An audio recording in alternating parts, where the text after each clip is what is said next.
दिया, उन्हें काम करने के लिए हमने दे दिए, पोस्ट दे दिए, पद दे दिए, तो यही सफिशिएंट है? नहीं, ये सफिशिएंट नहीं है। क्योंकि अगर अभी हम बात करते हैं 1 by 1 की कैसे सेफ्टी जरूरी है।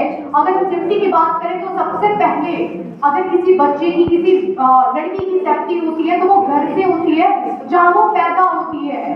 तो ऐसी बहुत सारी लड़कियां, ऐसी बहुत सारी महिलाएं हैं जिनके साथ ये चीजें होती हैं कि उनके घर में उनके साथ शोषण या हरेसमेंट जैसी चीजें होती हैं। और होता क्या है कि उन्हें दबाया जाता है, उतना उन्हें डरा के रखा जाता है कि वो कभी किसी से शेयर नहीं कर पाती ये बातें, इवन अपने पेरेंट्स से भी नहीं। क्यों? क्योंकि उनके पेरेंट्स फ्रेंडली नहीं होते हैं। प्रॉब्लम यही है। तो पेरेंट्स को फ्रेंडली होना बहुत ज्यादा जरूरी है, बहुत ही ज्यादा। क्योंकि अगर आप फ्रेंडली नहीं होंगे, बच्चे आपसे नहीं बता पाएंगे, तो फिर वो क्या होगा कि वो सुसाइड कमिट कर लेते हैं बहुत सारे बच्चे, या वो डिप्रेशन का शिकार हो जाते हैं। तो हमें चाहिए कि हम उनके साथ फ्रेंडली बिहेवियर कर सके। तो पेरेंट्स के साथ साथ ये हम जो कलीग्स हैं या हमारे जो कलीग्स हैं उनसे मैं कहना चाहूँगी कि एज ए फैकल्टी की मेरी भी जिम्मेदारी है, या मैं ये करती हूँ कि हमारे स्टूडेंट के साथ हमें एक फ्रेंडली एटमॉस्फेयर क्रिएट करना चाहिए कि अगर उनकी पर्सनल लाइफ में कभी कोई इशू क्रिएट होती है तो वो अगर अपने पेरेंट्स से शेयर नहीं कर पा रहे तो एटलीस्ट हमसे आके शेयर कर सके और हम उसका सॉल्यूशन उन्हें दे सके, उस प्रॉब्लम को रिजॉल्व कर सके। ये बहुत जरूरी है। तो बात करते हैं, अगर कोई लड़की या कोई बच्ची अगर अपने घर से बच भी जाती है, हैरेसमेंट उसके साथ शोषण नहीं भी होता है, तो उसके बाद जब वो अपनी स्कूलिंग में जाती है, जैसा कि पिछले कुछ महीनों में हमने देखा ही कि बच्चों के साथ स्कूलों में किस तरीके के व्यवहार हो रहे हैं, उनके टीचर्स, इवन जो भी उनको ट्रांसपोर्टेशन के लिए उनको ले आने वाले आदमी हैं या फिर कोई प्यून है, उनके साथ मिसबिहेव कर रहा है। ऐसा क्यों हो रहा है? लोगों को बहुत बुरा लगता है ये बात कि सिर्फ मतलब पुरुषों पे ही क्यों दोष आता है। तो ये पुरुषों की ही सोच का नतीजा है कि छोटी छोटी मासूम बच्चियों के साथ ऐसी दरिंदगी हो रही है। जब छोटी बच्चों के साथ ऐसी चीजें होती हैं तो हमें शर्म आती है कि क्या हम इंसान कहलाने के लायक हैं? क्या हम अपने आप को इंसान कह सकते हैं? जिस छोटी छोटी बच्चियों को 9 दिन में हम दुर्गा के रूप में पूजते हैं, उनके साथ इस तरीके की दरिंदगी क्या सही लगती है आप लोगों को? फिर अगर वो अपनी स्कूलिंग से भी सेफ हो जाती हैं, लड़की होने की वजह से जिंदगी में कितनी सारी चीजें सैक्रिफाइस करनी पड़ती हैं, वो एक महिला या वो एक लड़की ही समझ सकती है। जब बात आती है उसकी एजुकेशन की, जब बात होता है उसको अपने मनपसंद कॉलेज, मनपसंद पढ़ाई को चुनने का, तो फिर उसके पेरेंट्स या उसे खुद भी अपनी सेफ्टी के बतौर पे देखना पड़ता है कि हमारा कॉलेज ज्यादा दूर ना हो, उसका एरिया कैसा है, हम वहाँ जा सकते हैं कि नहीं, हम वहाँ से फील कर सकते हैं कि नहीं। और अगर वो एरिया सेफ नहीं है तो उसको अपने सपनों को सैक्रिफाइस करना पड़ जाता है, ना चाहते हुए भी। इवन जबकि लड़कों के साथ ऐसा नहीं है, उन्हें कोई भी प्लेस दे दिया जाए वो चले जाते हैं। हालांकि ऐसा नहीं है कि लड़कों के साथ हैरेसमेंट के केसेस नहीं होते हैं, लेकिन in comparison to boys, girls के साथ ये ज्यादा है। फिर हम बात करते हैं अगर यहाँ पे काम करने की, तो हमारे जो वर्क प्लेस है वहाँ पे भी विमेन सेफ नहीं है। अगर हमारा जो वर्किंग प्लेस है वहाँ पे भी लोग मिसबिहेवियर करते हैं। तो मैं सिर्फ इतना ही कहना चाहूंगी कि अगर आपके साथ मिसबिहेवियर कोई भी कर रहा है, इवन वो क्यों ना बड़े पोस्ट पे हो, चाहे वो कितने भी बड़े पोस्ट पे हो, आप उसके खिलाफ आवाज उठाइए। क्योंकि जब आप आवाज नहीं उठाते हो तो वो पहले अटेम्प्ट के बाद क्या करता है, उसका मनोबल बढ़ जाता है और वो आपके साथ बार बार दोहराने की कोशिश करता है। आप अगर ये सोच के चुप हो जाते कि चलो हमारे साथ किया, तो कल को वो किसी और के भी साथ कर सकता है। इसलिए प्लीज इसके खिलाफ आवाज उठाइए। तो नारियों के लिए, उनको कुछ महिलाओं के लिए जो अधिकार है उनको जानना बहुत ही ज्यादा जरूरी है।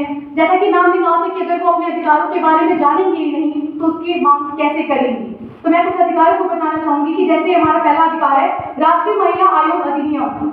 इसके तहत अगर हमें कोई भी परेशानी होती है तो हम इसमें जाकर अपनी शिकायतों को दर्ज कर सकते हैं। इसके बाद आता है हमारा महिला सुरक्षा कानून। मुझे नहीं लगता कि कोई भी ऐसा यहाँ बैठा हुआ पर्सन होगा जो निर्भया कांड 2016 को भूल पाया होगा। बहुत ही बर्बाद तरीके से वो रेप केस किया गया था। इवन रोंगटे खड़े हो जाके देखिए कि हम किस समाज में रहते हैं। तो उससे क्या हुआ था कि जो भी माइनर होते थे, मतलब 18 साल से कम के जो बच्चे होते थे, उनको माइनर केस में डाल दिया जाता था, उनके साथ सख्त उनको सजा नहीं दी जाती। लेकिन 2016 के बाद 16 से लेकर 18 वर्ष की उम्र के अपराधियों को भी सख्त से सख्त सजा दी जाती है। इसके पहले अगर कोई किसी का पीछा करता था तो उसे अपराध की श्रेणी में नहीं रखा जाता था, लेकिन 2016 के बाद इसे भी अपराध की श्रेणी में रखा जाता है। तो ये हमें जानना बहुत जरूरी है कि हमारे लिए कौन कौन से कानून हैं और हम उनका कहाँ इस्तेमाल कर सकते हैं। इसके बाद अगर हम बात करें पॉक्सो एक्ट कानून की, POCSO means protection of children from sexual from sexual offence act. इसका मतलब ये है कि जो भी बच्चे हैं, वो चाहे लड़का हो चाहे लड़की हो, वो 18 से कम उम्र के हैं और उनके साथ सेक्सुअल वायलेंस हो रहा है, शोषण हो रहा है, तो वो इसके खिलाफ एक्शन ले सकते हैं। इसके बाद मैं बात करूंगी कि कन्या भ्रूण हत्या, मतलब गर्भ में लड़की कन्याओं को अगर पता चलता है कि वो लड़की है तो लोग मार देते हैं। ये पेरेंट्स, ये हम जैसे पढ़े लिखे लोगों की भी गलती है, क्योंकि हम कितने भी पढ़ लिख जाए हमें चाहिए तो लड़का ही, क्योंकि वन तो लड़का ही चलाता है। ये आपकी गलत फहमी है, क्योंकि आज लड़कियां लड़कों से किसी फील्ड में कम नहीं है। इवन वो अपनी शादी के बाद भी अपने पेरेंट्स का खर्चा उठा सकती हैं, उनको शमशान तक भी ले जा सकती हैं।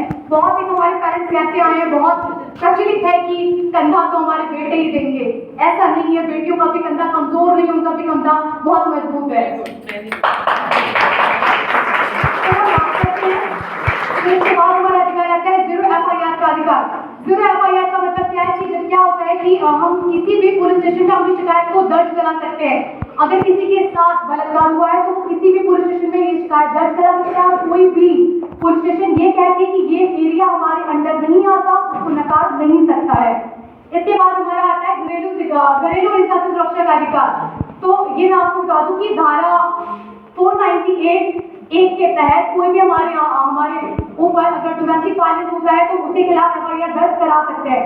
इसके बाद हमारे पास आता है गोपनीयता का अधिकार। अगर किसी रेप विक्टिम, किसी भी लड़की, किसी भी महिला के साथ अगर रेप किया जा सकता है तो वो बड़ी गोपनीयता के साथ अपना जो स्टेटमेंट है वो जिला मजिस्ट्रेट के सामने अपनी बात को रख सकती है, अपनी बयान को दर्ज करा सकती है। वहां पर सिर्फ और सिर्फ एक जो है वो पुलिस अधिकारी होगा और एक महिला कांस्टेबल होगी। इसके अलावा किसी का भी वहां उपस्थित होना आवश्यक नहीं है। तो ये हमारी गोपनीयता का अधिकार है। इसके बाद आता है सुरक्षित कार्यस्थल का अधिकार। तो अभी हम एक कार्यस्थल पे हैं तो ये बात करना तो ज्यादा ही जरूरी है। तो बात करते हैं कि जैसे जो ऑफिसेस होते हैं वहां पे होता है यौन उत्पीड़न शिकायत समिति बनाई जाती है। ऐसा किस लिए किया जाता है? जैसे कि मान लीजिए हम इंटरव्यू देने गए या हम 1 दिन के लिए गए या फिर हम 1 महीने के लिए, हम अस्थायी है या स्थायी है, दोनों प्रकार से यह हमारा हक है कि अगर हमारे साथ यौन उत्पीड़न होता है तो हम उस समिति में जाकर अपना शिकायत दर्ज करा सकते हैं और समिति का जो गठन करेगी वो एक महिला होगी। इसके बाद से हमारा इंटरनेट से सुरक्षा का अधिकार है कि इस पे IT एक्ट धारा 67 और 60C के तहत अगर हमारे अनुमति के बिना हमारी फोटो, हमारी वीडियो, कोई भी चीजें इंटरनेट मीडिया पे शेयर नहीं कर सकता है, इसके खिलाफ हम एक्शन ले सकते हैं। तो ये हमारे कुछ अधिकार थे जो हमें जानना बहुत ही जरूरी है, क्योंकि लाइफ में चलते समय कभी भी हम ट्रैवल कर रहे हैं, हम यहाँ हैं, आजकल तो रिश्तों की मर्यादा को भी तार कर दिया गया है, चाहे वो पिता पुत्री का हो, भाई बहन का हो या कोई और रिश्ता हो। किसी रिश्ते की सीमा तक मर्यादा, किसी भी रिश्ते की सीमा की मर्यादा नहीं रखी गई है। हर रिश्ता तार हो चुका है, तो हम किसी पर ट्रस्ट नहीं कर सकते, इवन भले ही वो हमारे फैमिली से रिलेटेड हो। तो इसी के साथ मैं धन्यवाद देना चाहूँगी।